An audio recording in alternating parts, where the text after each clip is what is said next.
pleased have you been with QB's grasp of what Mazzoni's trying to do? You know, I think they've progressed daily.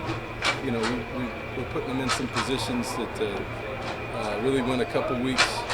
You know, there's a method to what we're doing with stretching out. I like to spread out spring practice, obviously, and so. You know, last week coming off the spring break, we only had 2 practices, which was good, which gave us the opportunity to meet.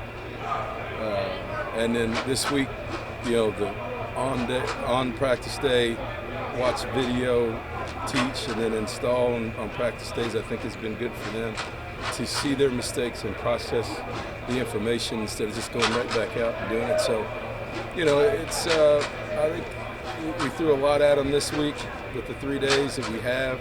And I like where we're at. I think that they're improving. I thought our tempo was excellent today. We didn't always do the right thing, but I thought our tempo was excellent. I think, you know, it gives us a chance to get more of our guys involved, more of our playmakers involved with what we're doing.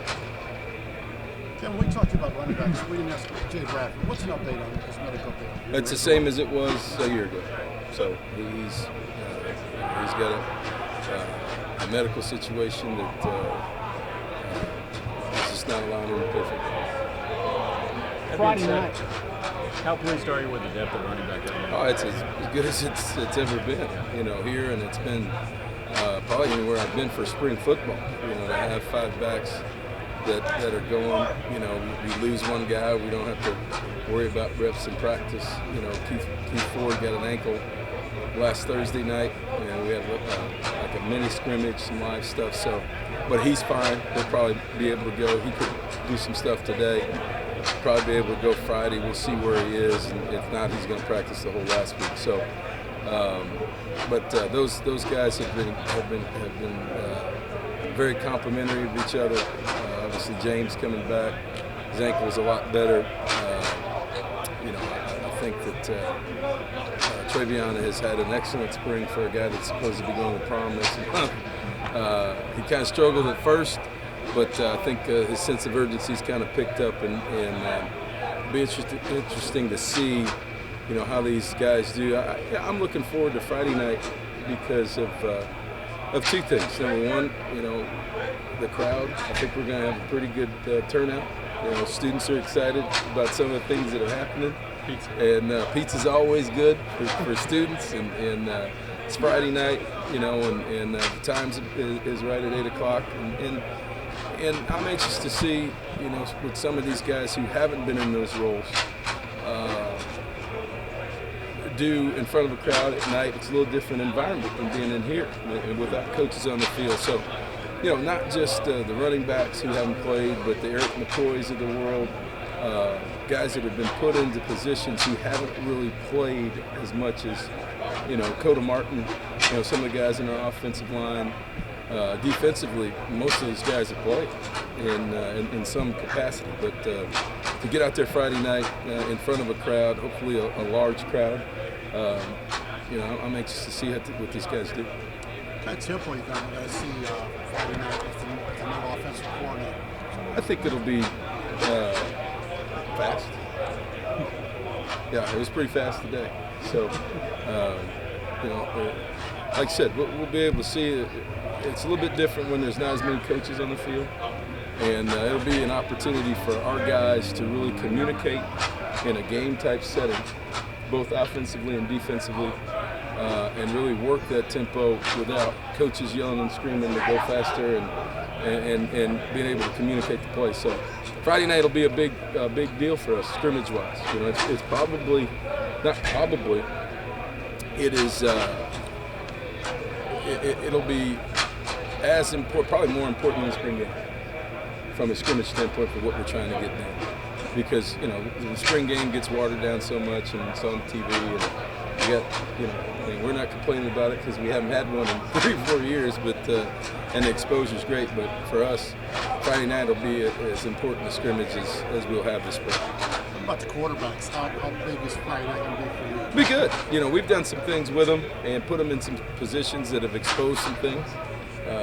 You know, I think people get skewed a little bit, get everything skewed because they don't get to see what we see. We've had a scrimmage, we've had a mini type scrimmage, so we've been in those live situations. We had a third down segment live on Monday.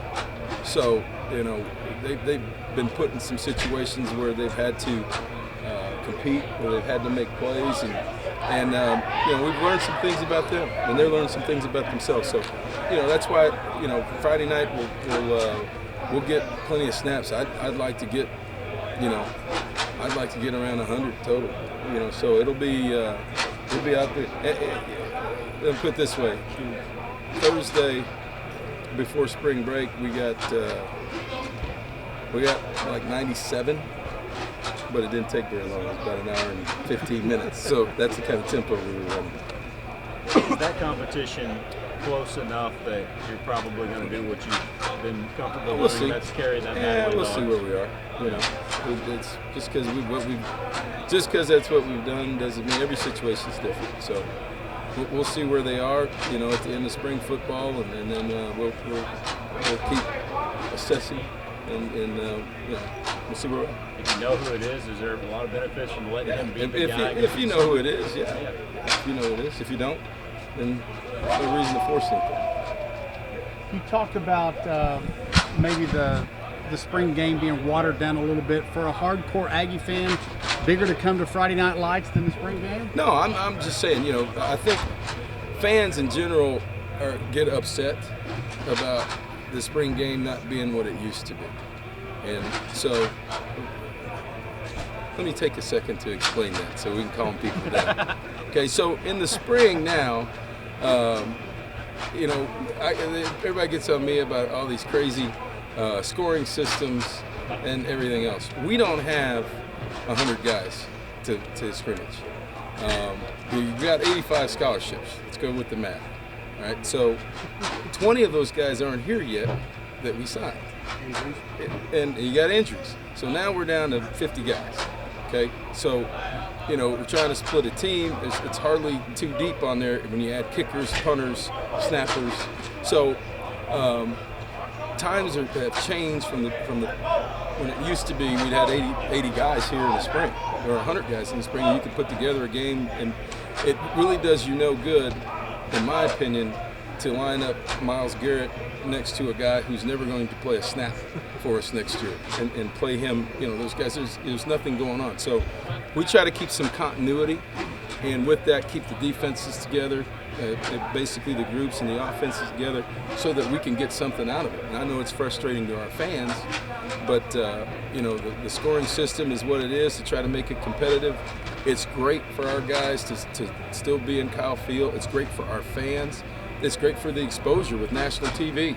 All those things are fabulous. But as far as it being compared to a real game or a game as it used to be played, it's not like that for us anymore. And that's the reason why. So hopefully, everybody will bear with me and not be mad about the scoring system or anything like that.